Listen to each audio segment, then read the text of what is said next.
सम्मानित हमारे शिक्षकगण एवं प्यारे बच्चों,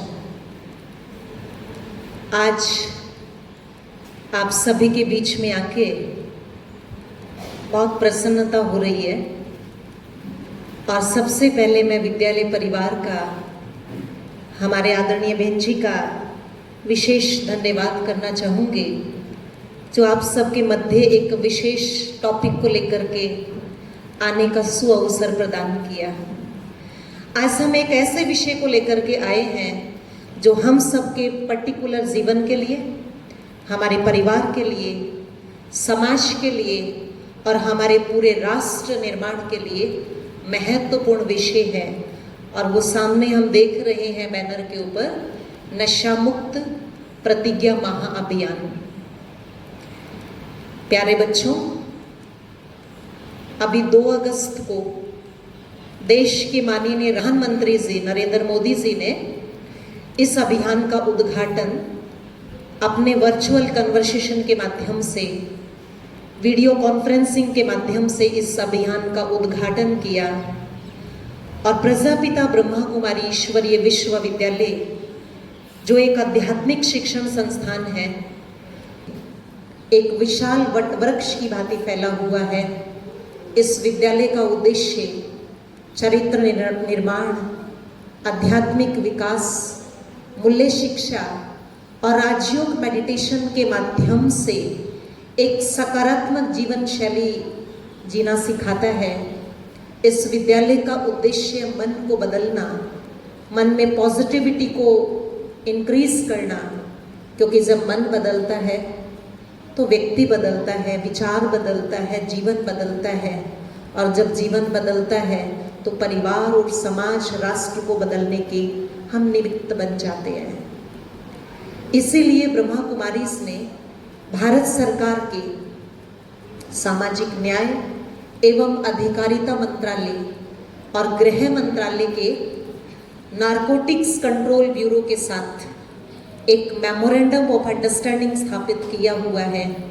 और इन्हीं सहयोगों से नशा मुक्त भारत अभियान और मिशन स्पंदन आदि जन जागरूक कार्यक्रम किए जा रहे हैं, ताकि एक सामाजिक जन जागृति पैदा की जा सके और लोगों को नशे से या और बहुत सारी कुरीतियाँ हैं उनके बारे में अवेयर करके उनके जीवन को सुमार्ग सन्मार्ग पिलाया जा सके।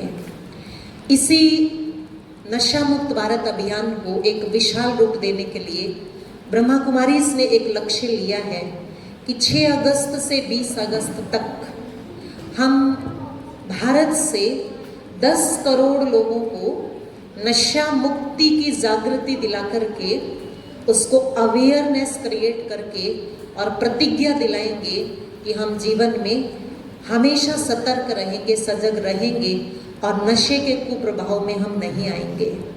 प्यारे बच्चों, इस अभियान का उद्देश्य केवल प्रतिज्ञा एकत्रित करना नहीं है, केवल संख्या इकट्ठी करना नहीं है।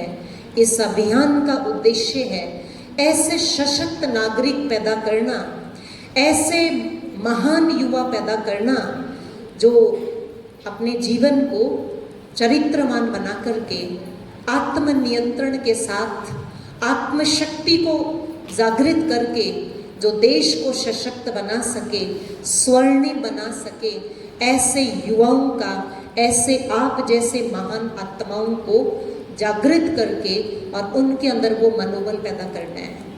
इसीलिए आज हम इस उद्देश्य को लेकर के आपके बीच में आए हैं, क्योंकि आप एक नहीं है, एक एक विद्यार्थी कई लोगों के साथ जुड़ा हुआ है। और जब एक विद्यार्थी बदलता है तो परिवार बदलता है, और जब परिवार बदलता है तो समाज बदलता है। एक विद्यार्थी से परिवार बदला, जब कई विद्यार्थी बदल जाते हैं तो समाज बदल जाता है, और करोड़ों जब समाज के लोग बदल जाते हैं तो इतिहास बदल जाता है। तो आप एक एक इतिहास बदलने वाले यहाँ बैठे हैं। एक एक के चेहरे से, एक एक की आत्मा से मुझे वो इतिहास को श्रेष्ठ और स्वर्णिम बनाने वाले आप सब नजर आ रहे हैं। इसीलिए मैं आपको ढूंढने के लिए आई हूँ। है ना रेडी? हम महान, विशेष, अपने जीवन को एक श्रेष्ठ दिशा में हमेशा रखेंगे, ऐसा लक्ष्य रखने वाले यहाँ सारे बच्चे बैठे हैं ना? हाँ और ना? हाँ और ना? ठीक है, मैं आपसे एक प्रश्न पूछती हूँ और आपको ऑनेस्टली उसका जवाब देना है। प्रश्न ये है कि आप में से कितने बच्चे ऐसे हैं जो ये चाहेंगे कि मेरे जीवन में खूब धन हो, संपत्ति हो, मान सम्मान हो, लेकिन अगर स्वास्थ्य अच्छा नहीं हो तो कोई बात नहीं है, मेरा चरित्र अच्छा नहीं है तो कोई बात नहीं है, मन में शांति नहीं है, चैन की नींद नहीं है तो नो प्रॉब्लम, बट बस मुझे धन और मान चाहिए। कितने बच्चे हाथ उठाओ? नहीं है। अच्छा, अब एक इसी में एक अगली कड़ी है, वो बच्चे हाथ उठाइए जो ये चाहते हैं कि धन मान सम्मान तो हो पर साथ में मेरे जीवन में खुशी हो, शांति हो, प्रेम हो, स्वास्थ्य अच्छा हो, संबंधों में मधुरता हो और मेरे पर सब गर्व करें। ऐसे सारे बच्चे हैं। Very nice. ऐसे बच्चों को ही ढूंढने के लिए मैं यहाँ पर आई हूँ। ठीक, एक दूसरा प्रश्न और पूछती हूँ। दूसरा प्रश्न ये है कि कितने बच्चे ये चाहते हैं कि उनके माता पिता या जो भी बड़े हैं उन पे गर्व करें, गर्व करें। ऐसे हम बच्चे हों। शाबाश, फिर हाथ नीचा कीजिएगा। एक और प्रश्न पूछ लेते हैं। कितने ऐसे बच्चे हैं जो ये चाहते हैं कि उनकी जो पहचान है वो उनके महान चरित्र से हो, उनके श्रेष्ठ आचरण से हो, उनकी वैल्यू वाले जीवन से, मतलब मूल्यवान जीवन से उनकी पहचान हो, किसी नशे से या किसी कुरीति से उनकी पहचान ना हो, मूल्यवान, चरित्रवान और महान जीवन से उनकी पहचान हो, वो बच्चे हाथ उठाएंगे। ठीक है, अब आपके इन्हीं संकल्पों को पूरा करने के लिए और इन्हीं संकल्पों को एक अच्छी दिशा देने के लिए हम अल्प समय में कुछ विशेष बातों का अभी चर्चा करेंगे। ठीक है प्यारे बच्चों, अब चूंकि हम अपने टॉपिक पे आते हैं 10 करोड़ नशा मुक्ति प्रतिज्ञा महाअभियान। अब हम समझते हैं ये नशा क्या चीज़ है, क्योंकि जनरली जब भी नशा शब्द हम सुनते हैं तो हमारे मन में क्या विचार आता है? या तो बीड़ी, सिगरेट, शराब, जर्दा या और जो भी कुछ मादक पदार्थ, ड्रग्स वगैरह है। अब आप बोलेंगे दीदी हम तो ये सारी चीज़ें यूज़ करते नहीं हैं, हमारे तो 100 कोस दूर की चीज़ है, फिर आप हमको क्यों बता रहे हैं? हो सकता है किसी के मन में ये प्रश्न आ सकता है, ये बात आ सकती है। लेकिन मेरे प्यारे बच्चों, इसलिए मैं आपके सामने ये बात करने आई हूँ कि हम 100 कोस दूर हैं, लेकिन हमारी रिस्पॉन्सिबिलिटी और भी कुछ बनती है। यहाँ मुझे मोस्टली कन्याएं नजर आ रही है, और एक कन्या सिर्फ एक कन्या नहीं है, वो 100 ब्राह्मणों से उत्तम गाई जाती है। इतनी जो कन्याएं बैठी हैं, कितने परिवारों के साथ जुड़ी हुई है, और इतनी कन्याएं भविष्य में जाके कितने और परिवारों के साथ जुड़ेंगी। तो हमारा दायित्व, कन्याओं का दायित्व तो और ज्यादा बढ़ जाता है। इसलिए मैं आपको अवेयर करने आई हूं कि इन फ्यूचर हम भी किसी भी प्रकार के गर्त में ना जाएं और हम दूसरों को भी बचा सकें। तो जनरली मैं बात कर रही थी कि नशा शब्द सुनते हमारे दिमाग में मादक पदार्थ आते हैं, बीड़ी, सिगरेट, शराब, ड्रग्स वगैरह वगैरह आते हैं। लेकिन समय बहुत आगे जा चुका है, समय बहुत आधुनिक हो चुका है। आज के अगर हम युवाओं को देखते हैं तो नशा बहुत प्रकार का है। आज युवाओं में सबसे बड़ा जो नशा देखने को मिलता है, सबसे बड़ा जो एडिक्शन देखने को मिलता है, वो है फोन का एडिक्शन, फोन का नशा। फोन के बिना यहाँ तक भी होता है बच्चों को खाना नहीं अच्छा लगता है, फोन के बिना नींद नहीं आती है। थोड़ी देर के लिए मम्मा का फोन, पापा का फोन फ्री मिल जाए, हम उसको छोड़ते ही नहीं है। और यहाँ तक भी सुनने को मिलता है, क्योंकि हमारे पास तो आप जैसों के बहुत परिवार आते हैं, कि दीदी बच्चे फोन के पीछे लड़ते हैं, वो बोलता है मुझे चाहिए और दूसरा बोलता है मुझे चाहिए। ये भाई बहनों का झगड़ा इसी बात का होता है कि फोन मम्मा ने उसको फोन दे दिया, मुझे क्यों नहीं दिया। अब मैं ईमानदारी से बात बताइए, एक बात पूछते हूँ, क्योंकि आप सब एक एक बहुत लायक और बहुत महान हैं। हम में से कितने ऐसे बच्चे हैं जिनको फोन चाहिए ही चाहिए? ईमानदारी से हाथ उठाइए। थोड़ी देर में मिल जाए तो मुझे फोन चाहिए, हाथ उठाओ। देखते हैं इस कन्या पाठशाला में, कन्या पाठशाला है ना बहन जी, हम देखते हैं कन्या पाठशाला में कितनी ईमानदार कन्याएं हैं जो ऑनेस्टी से बता रही है कि हमको फोन चाहिए। थोड़ा ऊंचा हाथ उठाओ बहन।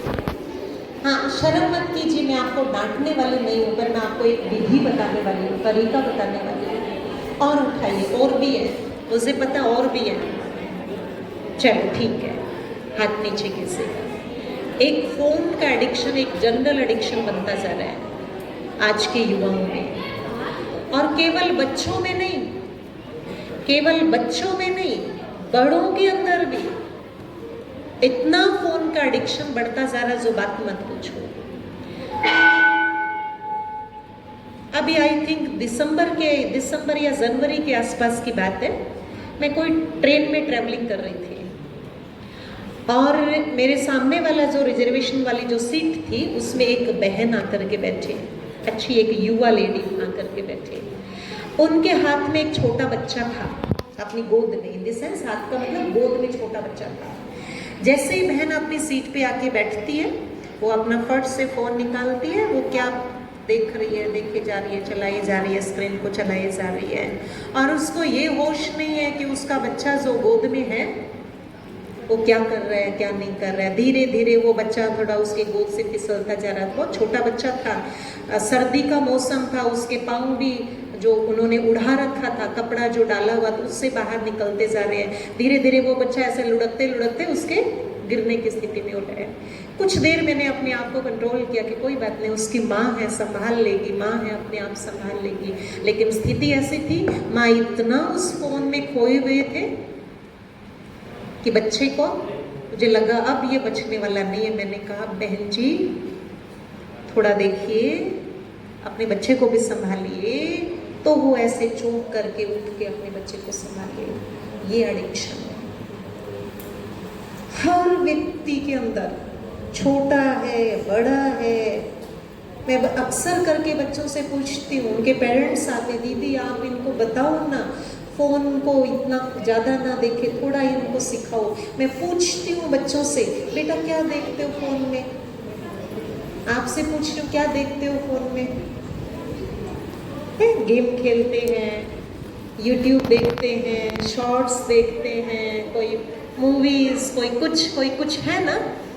अब एक बात पूछती हूँ मैं, सिंपल बात पूछती हूँ, जब आप फ़ोन में कुछ भी देख रहे हैं, चाहे गेम खेल रहे हैं, चाहे कोई शॉर्ट्स देख रहे हैं, चाहे कोई अदर कुछ देख रहे हैं, और उस समय हमसे फ़ोन लिया जाता है, अच्छा लगता है, बुरा लगता है? बुरा लगता है। और उस समय मम्मा बोल दे कि हमेशा फ़ोन के लगी रहती है, चल अब पढ़ाई कर ले। अब वो बार बार ऐसा बोल रही है तो उनके कहने इतने में पापा भी आ जाते हैं। फिर डर के मारे हमको बैठना भी पड़ता है पढ़ने के लिए, किताब खोल के बैठना भी पड़ता है। और जब किताब खोल के बैठते हैं तो उस समय हमारा जो ध्यान है वो लग जाता पढ़ाई में, ये अभी जो सीन चल रहा था, यहाँ जो स्क्रीन पे जो चल रहा था उसी में रहता है? पढ़ाई में लग जाता है या वही चल रहा होता है? सबका चेहरा मुझे बता रहा है कि पढ़ाई में कम लग पाता है, यही ना? आपकी मुस्कुराहट आंसर दे रही है। तो बच्चों जब भी ज़्यादा फोन स्क्रीन पे होते हैं तो हमारे एकाग्रता के ऊपर बहुत ज़्यादा प्रभाव पड़ता है, और जब एकाग्रता कम होती है तो निश्चित रूप से हमारी याददाश्त भी कम हो जाती है। फिर हम सोचते हैं, बोलते हैं, थोड़ा सा बच्चे शांत हो जाए तो फिर हम बोलते हैं कि मैंने पढ़ाई तो बहुत की थी, याद तो बहुत किया था, मुझे सब कुछ याद हो गया था, लेकिन जब हम पेपर देने गए, एग्जामिनेशन हॉल में गए तो पता नहीं क्या हुआ, सारा का सारा उड़ गया। तैयारी करी थी तो टोटली लग रहा था कि मुझे तो सब कुछ वेल सेटअप है, सब कुछ याद है, एकदम अच्छा क्लियर याद है और मेरा पेपर बहुत अच्छा होगा। लेकिन पता नहीं हम जैसे एग्जामिनेशन हॉल में जाते हैं तो क्या हो जाता है, सब कुछ भूल जाता है किसी की प्रॉब्लम हो सकती है, कईयों की हो सकती है। क्यों भूल जाता है? क्योंकि जब हम पढ़ रहे थे तो पढ़ा तो था, लेकिन हमने विद कंसंट्रेशन नहीं पढ़ा था। हमारा माइंड डाइवर्ट था, इधर उधर डाइवर्ट था, और ये फ़ोन हमारे माइंड को डाइवर्जन करने के लिए सबसे एक महत्वपूर्ण भूमिका निभाता है।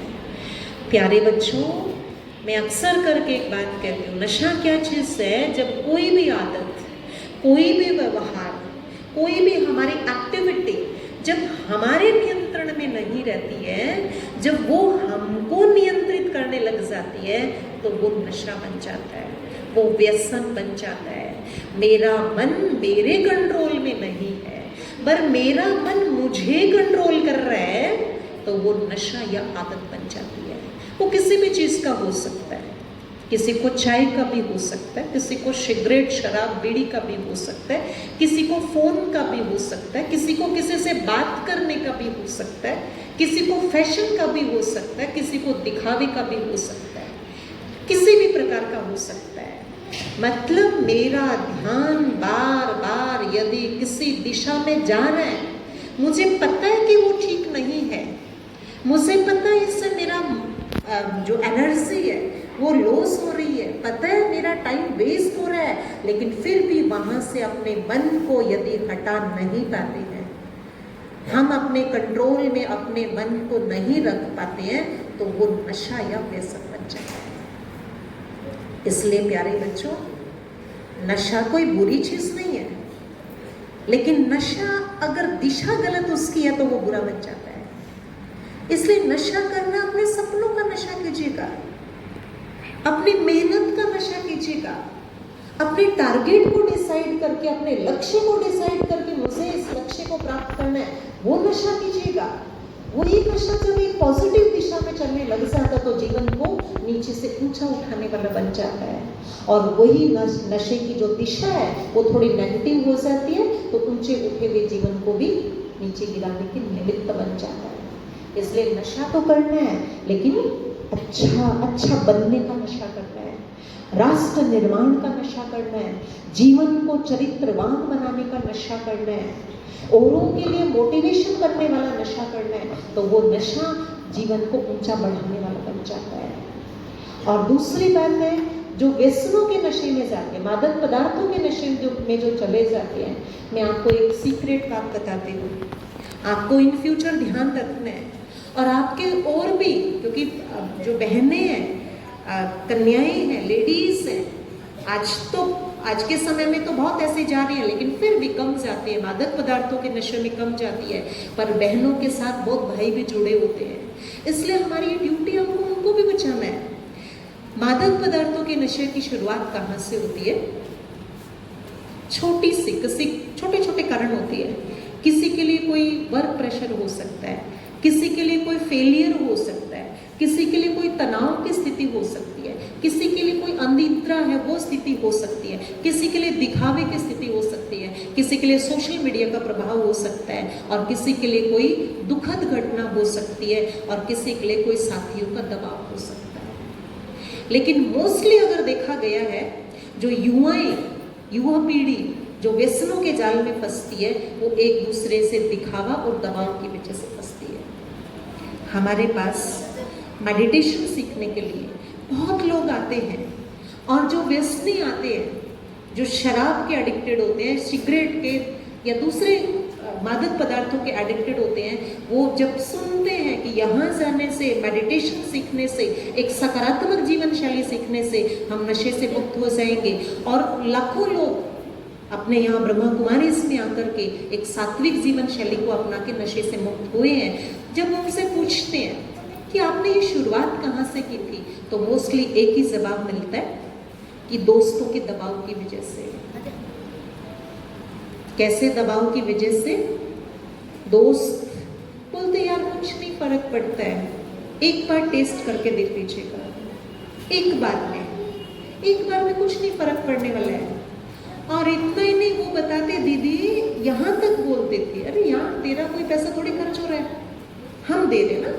अपने आप से ऑफर करते थे, चाहे वो बीड़ी है, चाहे वो सिगरेट है, चाहे वो शराब है, चाहे वो कुड़ी है, अपने आप से ऑफर करते थे। ऊपर से क्या, तेरा पैसा थोड़ी लग रहा है, और किसी को बताएंगे भी नहीं, हम किसी को बताएंगे नहीं तुमने ये चीज यूज की है। बस वो एक बार उनके प्रेशर में आकर के एक बार हमने यूज किया एक्सपेरिमेंट के रूप में, और जब एक्सपेरिमेंट के रूप में एक बार अंदर गया, फिर वो दूसरे दिन फिर दबाव होता है, तीसरे दिन फिर होता है, और वो एक्सपेरिमेंट से रिपीटेशन, और रिपीटेशन से फिर वो धीरे धीरे डिपेंडेंसी बन जाती है। इसलिए प्यारे बच्चों, इस तरह के लोगों के संग में ना हमको आना है। हो सकता है आपके सामने भी इन फ्यूचर में इस तरह के कुछ लोग आ सकते हैं, आपकी अपनी सखियां, बाहर के नहीं आएंगे कोई, बाहर वालों से तो हम बच जाएंगे। अपने जो फ्रेंड सर्कल वाले हैं, अपने जो नियरेस्ट और डियरेस्ट जो हम समझ रहे हैं, उन्हीं में से। इसलिए एक हमको ऐसे वीर चाहिए, नशा मुक्त वीर चाहिए, जो हर बुरी आदत के लिए ना कर सके, बड़ी ब्रेविटी के साथ ना कर सके, और एक बार हमने ना कर दिया तो फिर हम उस चंगुल में कभी फंसने वाले नहीं हैं। इसलिए ये जो शुरुआत होती है वो एक्सपेरिमेंट के रूप में होती है, फिर वो रेपिटेशन होती है, और फिर डिपेंडेंसी बन जाती है। और वो एक बड़ी अच्छी बात बताते हैं कि जिन लोगों ने हमको नशा करना सिखाया था, वो तब तक ही हमारे साथ आते थे, हमारे पास आते थे, जब तक हम आदती नहीं बन गए थे। जब हमको आदत लग गई, उसके बाद उनकी शक्ल भी नहीं देखने को मिलती है। जब आज कई तरह की बीमारियां हो गई, आज नाम मान शान की बदनामी हो गई, घर में रोज व्यसनों की वजह से झगड़े होने लग गए, वो जिन्होंने हमको ये सब चीजें सिखाई थी, एक भी हमको इससे छुड़ाने के लिए या घर में शांति के लिए, या हम बीमार हो गए तो हमको दवाई दिलवाने के लिए एक भी पास नहीं आता है। कब तक पास आते थे? जब तक कि हमको उन दुर्व्यसनों की आदत नहीं लगी थी। इसलिए हमको संग की बहुत संभाल रखनी है। अगर किसी को अच्छा संग मिल जाता है तो किसी की बिखरी हुई जिंदगी भी संवर जाती है और बहुत ऊंची उठ जाती है। और यदि किसी को संग कुसंग मिल जाता है तो किसी की बनी बनाई जिंदगी, किसी की खूब प्रफुल्लित और खुशहाल जिंदगी भी धराशायी हो जाती है। इसलिए प्यारे बच्चों, अपने संग की बहुत संभाल करनी है। चाहे वो हमारी पढ़ाई के क्षेत्र में, अगर कोई वीक बच्चा है वो यही कोशिश करता है, एक टाइम वेस्ट करने वाला बच्चा यही कोशिश करेगा मैं अपने फील्ड को बढ़ाऊं, अपने सर्कल को बढ़ाऊं, औरों का भी टाइम वेस्ट करेगा। लेकिन हमको अपने लक्ष्य पे फोकस रखना है, ध्यान रखना है, हमको अपने समय को इस तरीके से स्पेंड नहीं करना है।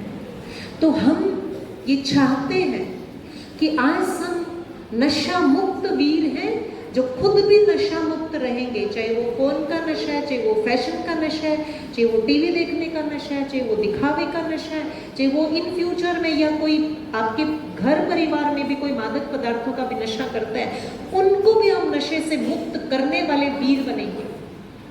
हमको ऐसा नशा मुक्त वीर चाहिए जो खुद इन सब नशों से दूर रहे और दूसरों को प्रेरित कर सके। ऐसे नशा मुक्त वीर इस कन्या पाठशाला में से कितने हैं, वो एक बार मुझे बताओ हाथ उठा के। जो नहीं समझ पा रहे फिर से समझिए। हम खुद किसी भी प्रकार के नशे में नहीं फंसेंगे, चाहे वो कोई भी है, किसी भी तरह का एडिक्शन नहीं रखेंगे। हाँ, एडिक्शन रखेंगे पर पॉजिटिव वे वाला, मेरे लिए भी उत्तम, सबके लिए भी उत्तम, ऐसा नशा रखेंगे। उल्टी दिशा वाला नशा आज से नहीं रखेंगे, और दूसरे जो इस नशे में फंसे हुए उनको भी हम बचाने की कोशिश करेंगे, प्रेरणा देंगे। ऐसे हमको नशा मुक्त वीर चाहिए। अब हाथ उठाओ, कौन कौन वो नशा मुक्त वीर है? इतने सारे नशा मुक्त वीर उस उदयपुर वाटी और कन्या पाठशाला में से निकलेंगे तो ये उदयपुर वाटी तो क्या, पूरा भारत तो क्या, हम सारे विश्व को ही नशा मुक्त और चरित्रवान बना सकते हैं। इसलिए अपने लिए ताली बजाओ एक बार।